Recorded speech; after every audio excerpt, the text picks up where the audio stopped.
l'ONG Oracle Vision a fait un don estimé à plus de 500 000 francs à des nourrices à la maternité de Beaunois. C'était le samedi 2 juillet 2022 à l'hôpital général de la dite ville en début d'après-midi, en présence de la présidente et ses collaborateurs. Pour le serviteur de Dieu, cette action s'inscrit dans le cadre d'un programme dédié au Saint-Esprit qui a pour thème « La stérile peut enfanter ». Cela n'est pas impossible à Dieu. Avant de faire ce don, nous avons eu à faire un concert qui avait pour thème même la stérile enfante 7 fois. Voilà, même la stérile enfante 7 fois. Et à la suite de ce concert-là, on avait voulu faire des dons.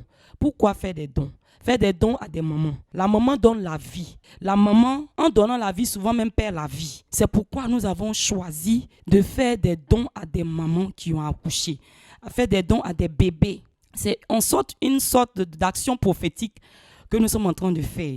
À la suite de ce concert-là, nous avons sélectionné des dons, nous avons collecté des cadeaux, des couches, des savons, plein, tout ce qui est en rapport avec un nouveau-né, avec le nouveau-né. Et aujourd'hui, nous sommes à l'hôpital pour matérialiser cette vision-là. Quant au docteur médecin en second au service de gynéco-obstétrique de l'hôpital général de Beaunois, faire un don à un nouveau-né est un geste béni de Dieu, car c'est lui et lui seul qui en détient les bénédictions. Nous avons vu réellement ce qui s'est passé, c'est très beau.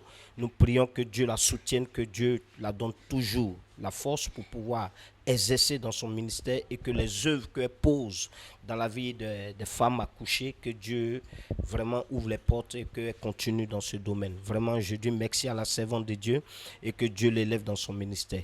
C'est avec une prière dite pour les enfants accompagnée d'un chant adressé au Seigneur que la cérémonie a pris fin.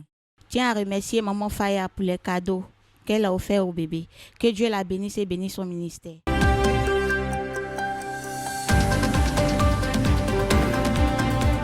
Après le Niger, le ministre français des Armées, Sébastien Lecornu, s'est rendu en Côte d'Ivoire où il a rencontré son homologue de la Défense. Pour le ministre Téné Brahima Ouattara, la France est un partenaire de longue date. Cette visite témoigne de la bonne coopération entre les deux pays. La Côte d'Ivoire abrite une base militaire française ainsi que l'Académie internationale de lutte contre le terrorisme. C'est donc un partenaire important pour l'action dans le Sahel, notamment dans la révision de son dispositif militaire français et le retrait de la force Barkhane du Mali. Les deux hommes ont par ailleurs évoqué des problèmes relatifs à la drogue, au terrorisme et à la piraterie maritime. Ainsi, il est plus que nécessaire pour les deux pays de déployer des moyens importants pour faire face à ces phénomènes.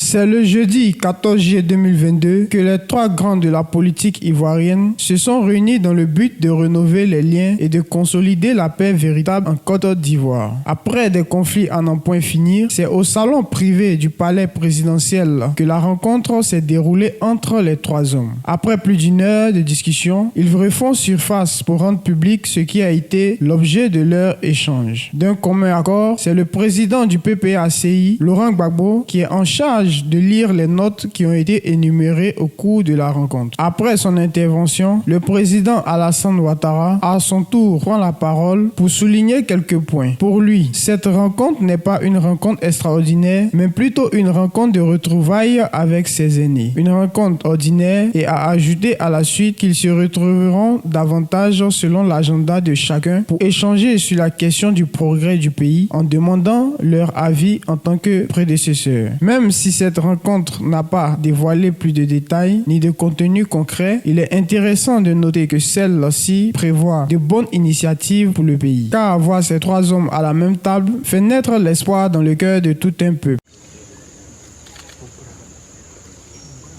La rencontre de ce jour a été une rencontre de retrouvailles pour renouer le contact et échanger dans la vérité leur vue sur toutes ces grandes questions. Le président de la République et ses deux prédécesseurs ont exprimé leur volonté de faire de cette première rencontre un levain de la décrispation du climat socio-politique national en Côte d'Ivoire. Le président de la République a salué la spontanéité de la réponse réservée à son invitation. Les présidents Henri Konan Bédié et Laurent Gbagbo, pour leur part, ont exprimé leur reconnaissance au président Alassane Ouattara pour son accueil fraternel. Je vous remercie.